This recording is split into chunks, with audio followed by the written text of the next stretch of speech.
తెనుగోళ్ళు ఇచ్చిన శిల్పక పండ్లు తేనె మామిడి పండ్లు తీయంగా తిందామె తీరొక్క పండ్లు చిలక నేరేడు పండ్లు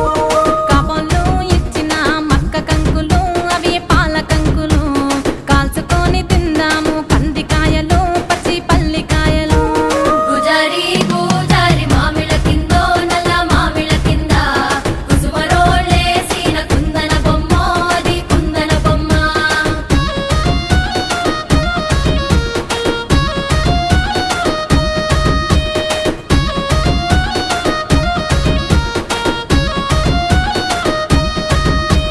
బెస్తోలు పెట్టిన పచ్చి చేపలు అవి వట్టి చేపలు